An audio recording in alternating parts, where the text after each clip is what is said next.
Guys, welcome back to the channel. Got my morning coffee here and I'm going to talk about this bad boy right here again, which is the brass Pontvs Nessi. Stick around.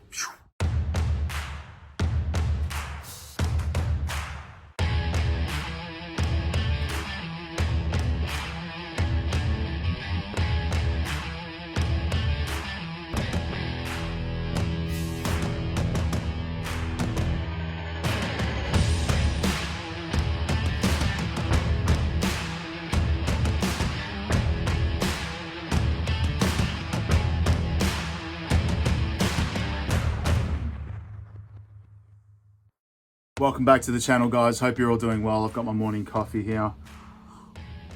It's just after 11:15 in the morning here on Wednesday, which is awesome. Just wanted to say a huge thank you, guys.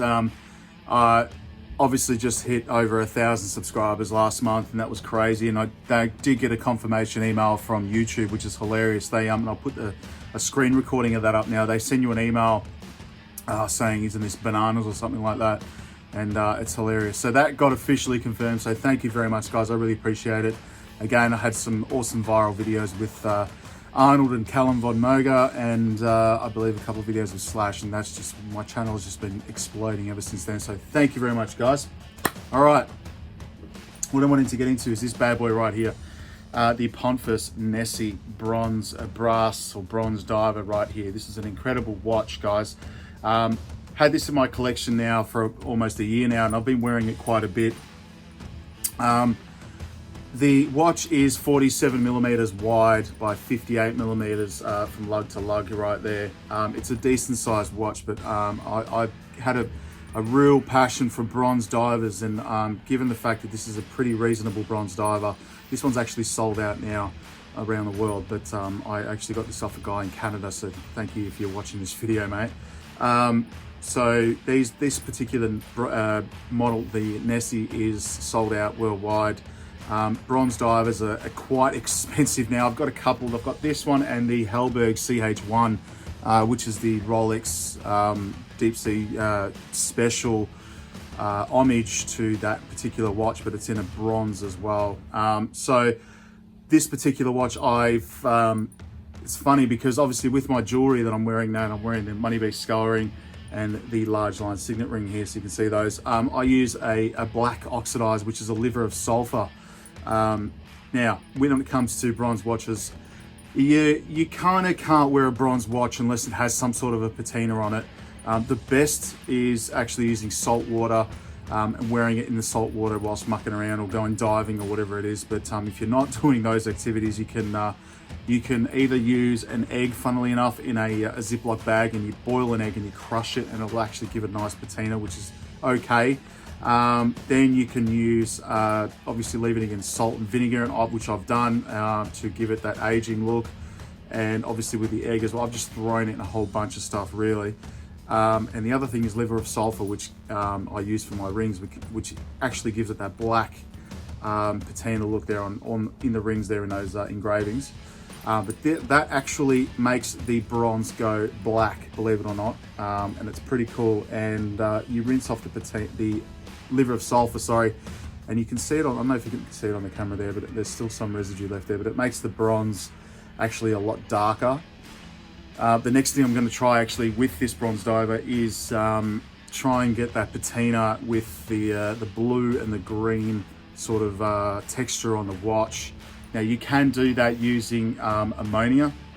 So essentially you've got to get the watch, you tie it in a container in a small amount of ammonia, and you actually just and you dip it in some sea salt water, you get the salt around it, then you hang it above in a container with the ammonia, and the actual fumes from the ammonia will actually give it that green patina, which looks like it's just walked out of the sea pretty much, and that's pretty badass. So this particular watch here, again, is 47 millimeters wide. I've got bigger watches than this, but it's a really comfortable piece to wear. I did put a strap on it, which is a 26 millimeter strap, and I managed to get it on these lugs, which are 24 millimeters. Now the movement is a Seiko NH35 movement.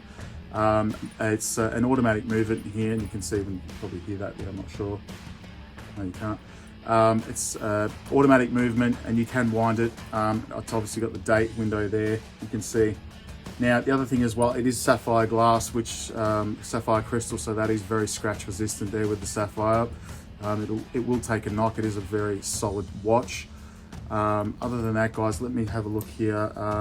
What else have we got here? Oh yeah, the water resistance is 200 meters water resistance. So not that I'm going to go down that deep there, but I do have this thing for dive watches. And obviously with this particular watch, I'm a huge fan of PANERAI watches, and this particular watch does pay an homage to that PANERAI feel and that Anebi feel there, and it looks like a ship's window here, a dive port or whatever you want to call it there, with this bezel. That is a rotating bezel there. It is quite difficult to move because it is very it's very tight on the case there, and with these bronze with the bronze case there, it does get somewhat tight, obviously with the heat and the weather. Other than that, guys, it's a really badass piece. They have released a couple of new pieces there at Pontvs website there, so go check it out, guys. But this particular one is the Nessi, a really collectible piece, really affordable as well compared to your PANERAI bronze watches, which, you know, retail for around the $20,000 to $30,000 mark, and you're really not getting that much difference in watch, to be quite honest. The size is smaller than this, and obviously the dive rating, you're probably only going to get an extra 100 meters, if not, you know, 200 meters, unless you're going up to the higher end of the PANERAIs, which, you know, up to 1,000 meters water resistance, if you can find one of those. But you'll be still paying, you know, $20,000 to $30,000 for one of those watches.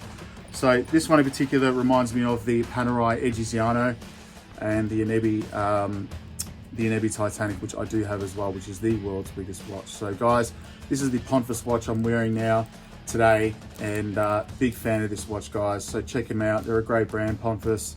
Really cool micro brand, guys. Leave your comments below if you've got your favorite dive watch. Really be cool to see what your favorite dive watches are. And yeah, leave your comments, make sure you like the video and subscribe to the channel, guys, because it's really cool and it's really growing fast. So thank you. I couldn't have done it without you guys. So I'll chuck this bad boy on the wrist.